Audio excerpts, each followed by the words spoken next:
On a cold Tuesday morning in November of 1991, Calvin Rourke sat at the kitchen table of the farmhouse his grandfather had built in 1934 and opened an envelope that had been sitting in the bottom drawer of an old oak desk for 33 years. The envelope was not remarkable to look at. Standard white, the kind you bought in any general store in America in 1958, now yellowed at the edges and soft where decades of humidity had worked into the paper.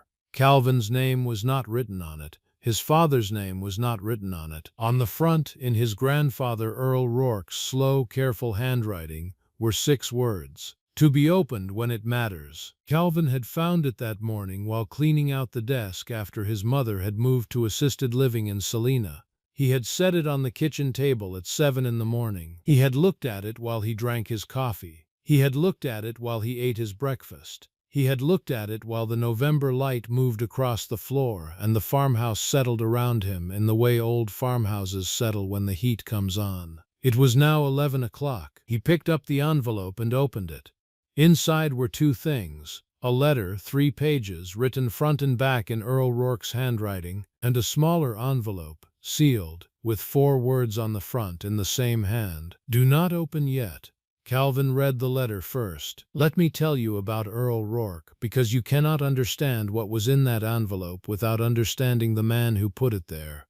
Earl Rourke was born in 1889 in Osage County, Kansas, the youngest of 5 brothers, which meant he inherited nothing and expected nothing and built everything. He had from the ground up with his hands and his stubbornness, and a specific understanding of the world that came from watching his father lose a farm to a bank in 1912 because of 3 words buried in a loan document that his father had never read. Earl had been 23 years old when his father lost that farm. He had stood in the yard and watched the bank's man walk the property line and put up notices and explain to his father in the patient voice of a man delivering news he has delivered many times before, that the terms of the note allowed for acceleration under conditions that had now been met and that the farm would be seized within 30 days. His father had not argued. His father had not fought. His father had stood in the yard with his hat in his hands and nodded because he did not know what else to do and because fighting required knowing what you were fighting against, and his father had never read the note. Earl had asked to see the document that evening. His father had produced it from a tin box under the bed, 3 pages, signed at the bottom in his father's unsteady hand. Earl had read all 3 pages at the kitchen table by lamplight. He had found the clause on page 2. He had read it 4 times. Then he had folded the document, put it back in the tin box, and made a decision that shaped the next 60 years of his life. He would never sign anything he had not read, and he would never let a bank or a company or any man with a document tell him what the document said without reading it himself first. Earl worked as a farmhand for 9 years after his father lost the property. He saved. He lived in boarding houses and barn lofts and ate beans and bread while other men spent their wages on things that did not compound. In 1921, he had enough to buy 160 acres in Reno County, Kansas, at a distressed price from a family that could not hold on through the post-war slump. He paid cash. He had no mortgage.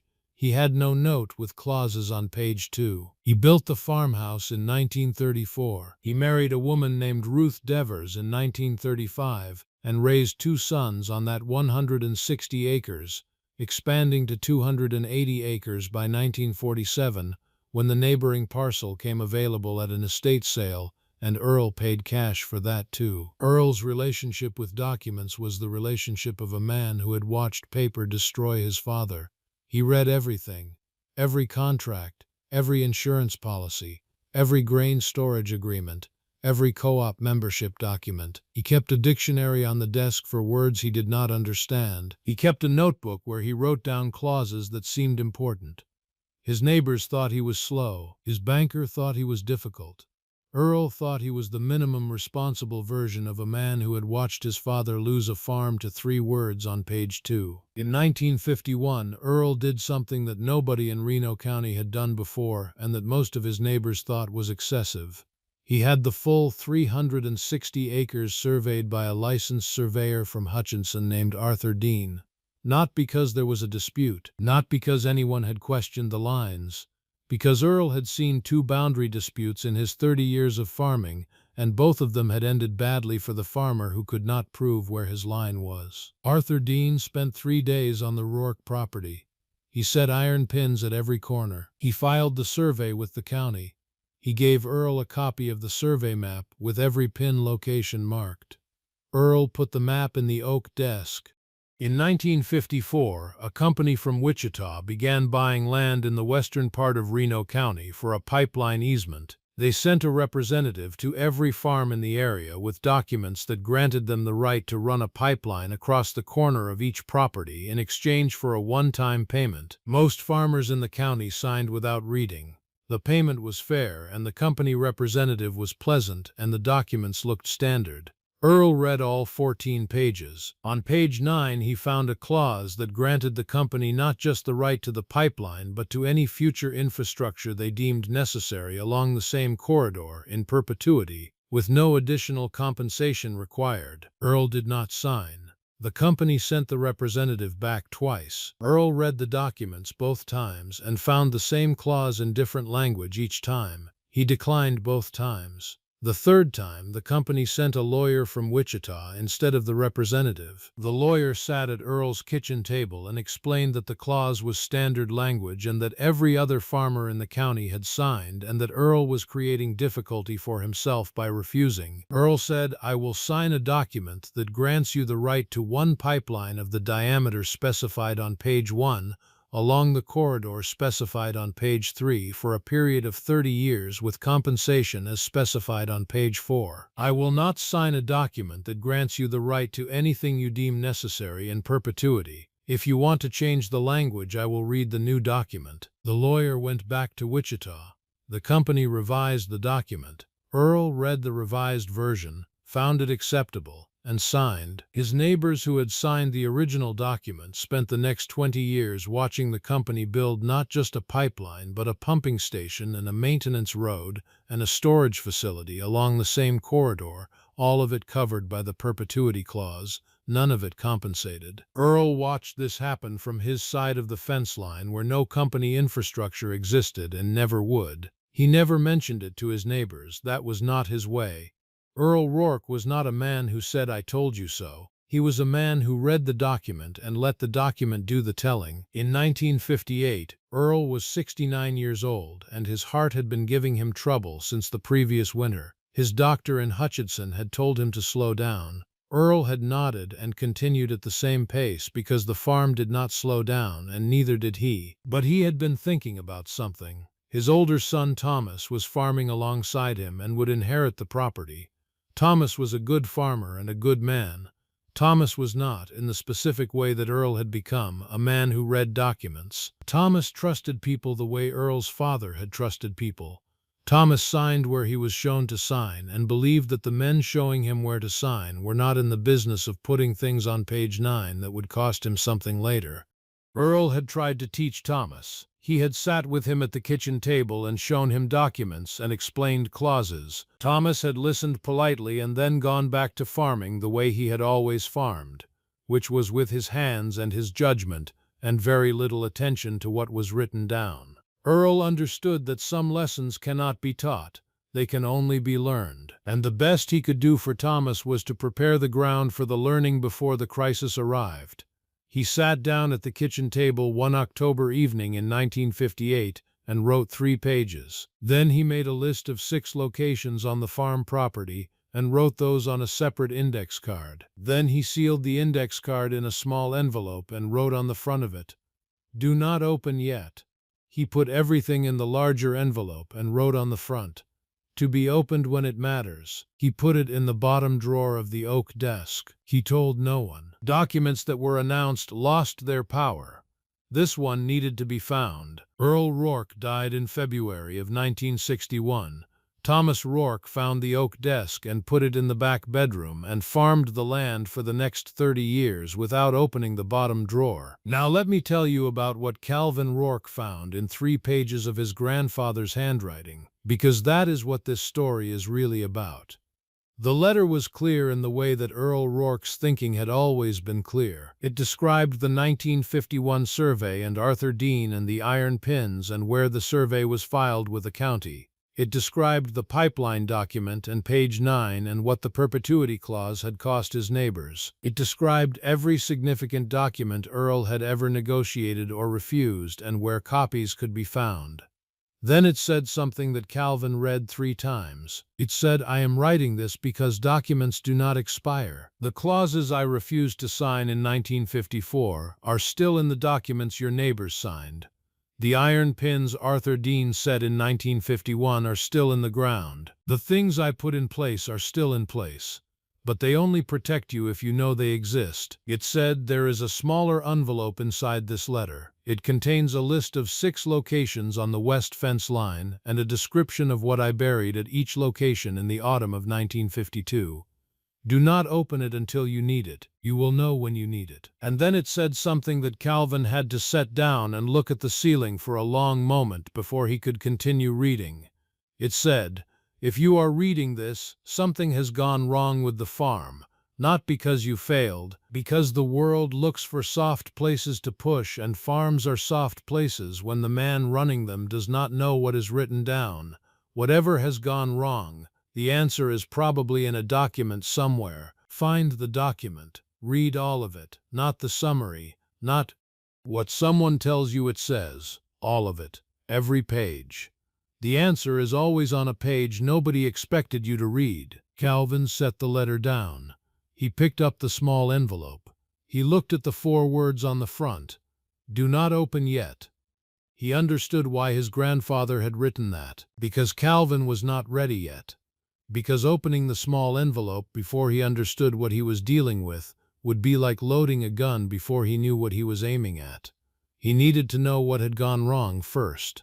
And he knew exactly what had gone wrong. Let me tell you about the situation Calvin Rourke was in on that November morning in 1991, because without it the envelope means nothing. Calvin had taken over the farm from his father Thomas in 1983 when Thomas's health had made farming impossible. He had inherited 280 acres of good Kansas ground, no mortgage, no equipment debt, and a grain storage agreement with a co-op in Hutchinson that paid fair prices and had never given the Rourke family any trouble. He had also inherited, without knowing it, a problem on page 11 of a revised co-op membership agreement that Thomas had signed in 1979. Calvin had not read that agreement when he took over the farm. He had assumed it was standard. He had assumed his father had read it. His father had not read it. His father had signed where he was shown to sign the same way Earl's father had signed where he was shown to sign, and for the same reason, which was that the man showing him where to sign was a neighbor and a friend, and you did not read your neighbor's documents because reading them implied you did not trust him.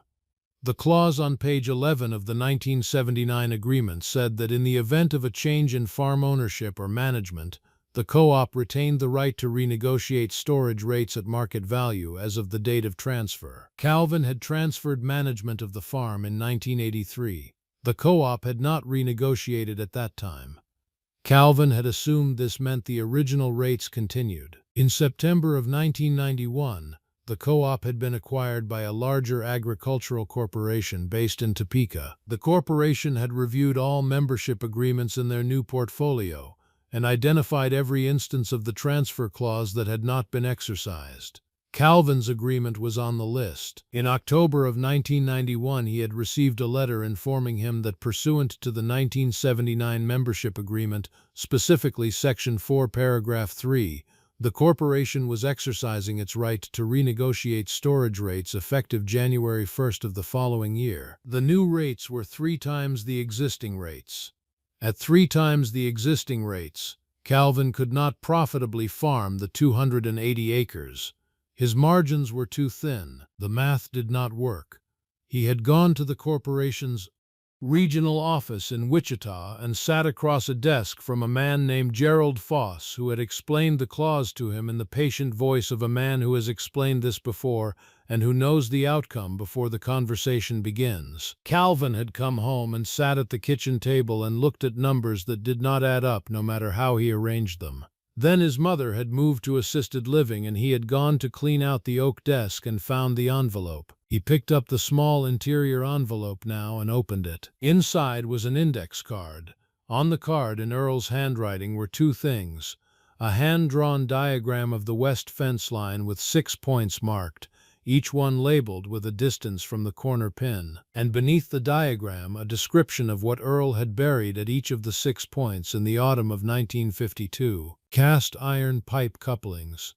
6 of them, each one stamped with the manufacturer's name and the year of manufacture, 1931, the year Earl had first strung the west fence line. Each one buried 2 feet down directly beneath a fence post, packed in a tin box with a copy of the 1951 survey page showing that location's coordinates and a handwritten note in Earl's writing that said, "This boundary was established by licensed survey in 1951. Arthur Dean, surveyor, Hutchinson, Kansas, filed Reno County Register of Deeds."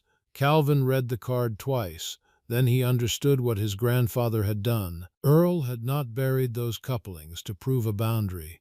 The boundary was already proven by the survey. Earl had buried them because he knew that surveys got lost, and county records got misfiled, and iron pins could be pulled from the ground by men who wanted to move a line. He had buried something that could not be moved and could not be faked, something that had been in the ground since 1952 and that bore a date from 1931 that no one could claim had been planted recently. But more than that, Calvin understood now what his grandfather had actually left him. Not the couplings, not even the survey. Earl had left him a way of thinking, a method, a template for how to fight back against a document with another document, against a clause with a clause, against a corporation's page 11 with something they had not expected the farmer to have. Calvin put the index card in his shirt pocket. He picked up Earl's 3-page letter again and read the last paragraph. It said, "Whatever they have done to you with paper, paper can undo it, but only if you read more carefully than they expected you to. They are counting on you not reading. That is always what they are counting on. Disappoint them." Calvin drove to Hutchinson that afternoon and went to the Reno County Register of Deeds and asked for the 1951 Rourke property survey. The clerk found it in 40 minutes. Calvin sat at a table in the register's office and read all 11 pages of the survey document. On page 7 he found something he had not expected, a notation in Arthur Dean's handwriting from 1951 that read, "Mineral rights retained by landowner per original 1921 deed, not transferred with surface in any subsequent transaction." Calvin read it again. Then he read it a third time. In 1967, his grandfather Earl had sold 20 acres on the eastern edge of the property to a neighbor who had wanted the ground for field expansion. Calvin had known about the sale. What he had not known, what apparently no one had known, was that Earl had retained the mineral rights on those 20 acres when he sold the surface. The notation was in a survey document filed with the county in 1951, 16 years before the sale. It referenced the original 1921 deed. Calvin drove back to the farmhouse and went to the oak desk and went through every document in every drawer until he found the 1921 deed in a manila folder in the top drawer, behind the farm insurance records, in a clear plastic sleeve that Earl had put it in sometime in the 1940s. He read all 4 pages of the 1921 deed. On page 3, in the standard language of a Kansas property deed from that era, was a clause he would not have noticed if he had not been looking for it. A reservation clause. It said that the grantor reserved all mineral rights appertinent to the property, including but not limited to oil, gas, coal, and subsurface water rights, which rights should pass with the land in perpetuity to subsequent owners of the surface estate. Earl Rourke had bought mineral rights in 1921 without knowing exactly what he had bought. He had retained them through every subsequent transaction because he read his documents, and his documents said the mineral rights were his, and he did not give away what was his without understanding what he was giving. Calvin sat in the farmhouse that evening and thought about his grandfather sitting at the same table in 1958, writing 3 pages by lamplight, burying iron couplings along the west fence line, filing surveys with the county, retaining mineral rights he might never need, doing all of it without knowing when or if any of it would matter. Earl had done it because preparation was cheaper than crisis, because the document that saves you is always the one you filed before anyone expected you to need it. Because a man who watched his father lose a farm to page 2 spent the rest of his life making sure that nothing on any page could surprise the next generation the way page 2 had surprised his father. Calvin called a lawyer in Hutchinson the next morning. Her name was Margaret Saul, and she had handled agricultural land issues in Reno County for 20 years. He brought her the 1921 deed, the 1951 survey with Arthur Dean's notation, the 1967 sale document for the 20 eastern acres, and the corporation's October letter about the storage rate increase. Margaret read everything slowly. Then she said, "Your grandfather retained mineral rights on the 20 eastern acres when he sold the surface in 1967. Calvin said yes," she said, "and nobody has exercised those mineral rights since." Calvin said as far as he knew, no. She looked at the survey notation, and Arthur Dean documented this in 1951, 16 years before the sale. Calvin said yes. Margaret set the documents down and looked at him.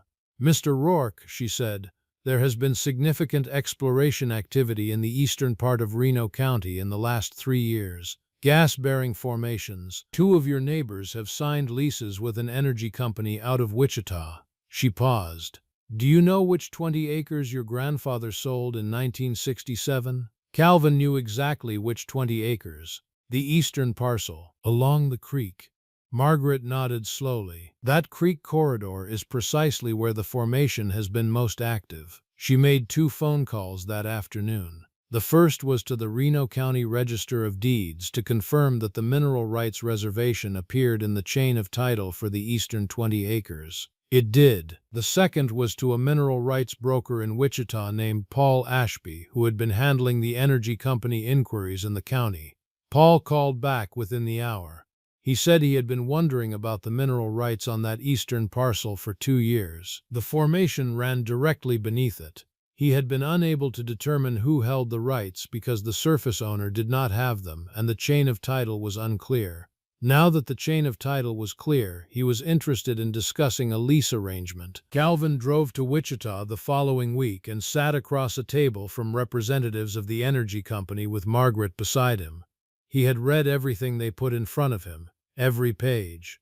He had found 3 clauses he wanted changed. Margaret had supported each request. The company had agreed to 2 of the 3 and offered a revised version of the 3rd that Calvin found acceptable. He read the revised version before signing. The lease payment was $240,000 for a 5-year term with royalty provisions on any production. Calvin drove back to Hutchinson and went to the bank and paid off the storage agreement dispute by switching co-ops entirely, moving his grain business to a smaller operation in McPherson whose membership agreement he read in full before signing and found to contain no clauses on any page that concerned him. The $240,000 meant he could farm for 5 more years without the Topeka Corporation's rates mattering at all. By the end of those 5 years, the lease had produced enough in royalties that the question of storage rates had become irrelevant entirely. Let me tell you about the afternoon Calvin drove to the eastern 20 acres, because this is the part of the story that matters most. He drove out there on a December afternoon, the ground frozen, the creek running low and clear between its banks. He parked his truck and walked to where the creek bent south, the place where the formation ran deepest. The place that Earl Rourke had owned in 1921 and retained the mineral rights to in 1967 and never mentioned to anyone because there had been nothing to mention. Calvin stood there for a long time. He thought about his grandfather. He thought about Earl sitting at the kitchen table in 1958 writing 3 pages by lamplight for a grandson he could not have known would need them. He thought about the iron couplings buried along the west fence line, each one in a tin box with a copy of the survey page, prepared for a boundary dispute that had never come, still there in the ground after 39 years, still waiting. He thought about what it meant to prepare for something you could not predict, to file a survey not because anyone was disputing your line, but because someday someone might. To retain mineral rights, not because you expected to need them, but because they were yours and you did not give away what was yours without understanding what you were giving. To write a letter to whoever holds this land and seal it in a drawer and trust that whoever needed it would find it. Earl Rourke had never known his grandson would need a letter. He had written it anyway. Because preparation was the only thing that stood between a farm and the world's indifference to whether that farm survived. Calvin drove back to the farmhouse and went to the oak desk. He sat down and took out a piece of paper. He wrote for an hour. Then he sealed what he had written in an envelope. He wrote on the front of the envelope in his own handwriting, "To be opened when it matters." He put it in the bottom drawer of the oak desk. His daughter Sarah was 19 years old and farming alongside him. She was a good farmer and a good woman. She was not, in the specific way that Earl had become and Calvin had become, a woman who read documents. Not yet, but she would be. Calvin would make sure of it. Not by telling her, by showing her. By sitting at the kitchen table with her and opening documents and going through them page by page and saying, "Here is what this means. Here is what they are counting on you not to notice. Here is what your great-grandfather noticed and what it cost the people who didn't notice it." He would teach her to read everything, every page, every clause, every notation in a survey document from 1951. He would teach her that the answer is always on a page nobody expected you to read. He would teach her that preparation is the only inheritance that cannot be taxed or seized or renegotiated by a corporation from Topeka. And when he was gone, there would be an envelope in the bottom drawer of the oak desk, and whoever held the land would find it. And the envelope would say what it always said, in Earl's handwriting and Calvin's handwriting and eventually Sarah's handwriting, each generation adding to what the last had left. Read everything. Trust the iron in the ground. The answer is always on a page they did not expect you to find. Let me tell you one final thing, because it is the thing that matters most. Sarah Rourke is 41 years old now. She farms the 280 acres with her husband and her 2 children. She has read every document she has ever signed. She keeps a notebook where she writes down clauses she wants to remember. She has a lawyer in Hutchinson she trusts, and a mineral rights broker in Wichita she has used twice. She has never signed anything on page 9 without reading pages 1 through 8 first. The oak desk is in the kitchen where it has always been. The bottom drawer has 3 envelopes in it now. Earl's from 1958, Calvin's from 1991, and Sarah's, written last spring, sealed, addressed in her handwriting to whoever holds this land. The iron couplings are still in the ground along the west fence line, still in their tin boxes, still stamped 1931. Sarah knows exactly where they are. She has shown her children. She will show their children. The survey Arthur Dean filed in 1951 is still at the Reno County Register of Deeds. The mineral rights reservation is still in the chain of title. The 1921 deed is still in a clear plastic sleeve in the top drawer of the oak desk. 4 pages. The important clause on page 3. The farm is still in the family. Not because the world was kind to it. The world is not kind to farms. The world sends corporations from Topeka with clauses on page 11 and pipeline companies from Wichita with perpetuity language on page 9 and banks with acceleration provisions on page 2. The world has been sending these things to farms for 100 years and will send them for 100 more. The farm is still in the family because Earl Rourke sat at a kitchen table in 1958 and wrote 3 pages to a grandson he would never meet, and buried 6 iron couplings in the ground and filed a survey with the county and retained mineral rights he thought he might never need, and trusted that whoever held the land would find what he had left them and know what to do with it. He was right. Calvin found it. Calvin understood it. Calvin added to it and passed it on. The envelope in the bottom drawer is not just instructions, it is an inheritance. The inheritance of a way of thinking. The inheritance of a man who learned from watching his father lose a farm to page 2 that the world will always have something on page 2, and the only question is whether you are the one who reads it. Earl Rourke read it. Calvin Rourke read it. Sarah Rourke reads it. Her children will read it. And the farm endures.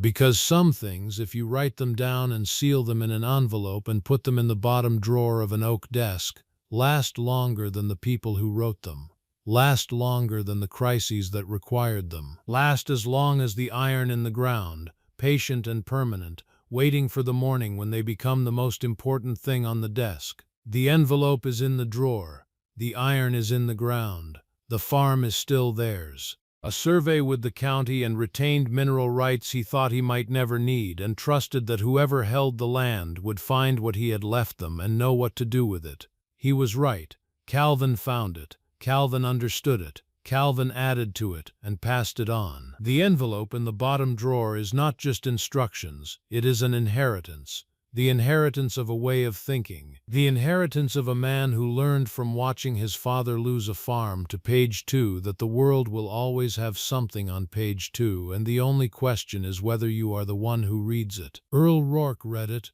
Calvin Rourke read it. Sarah Rourke reads it. Her children will read it. And the farm endures. Because some things, if you write them down and seal them in an envelope and put them in the bottom drawer of an oak desk, last longer than the people who wrote them, last longer than the crises that required them, last as long as the iron in the ground, patient and permanent, waiting for the morning when they become the most important thing on the desk. The envelope is in the drawer, the iron is in the ground, the farm is still theirs.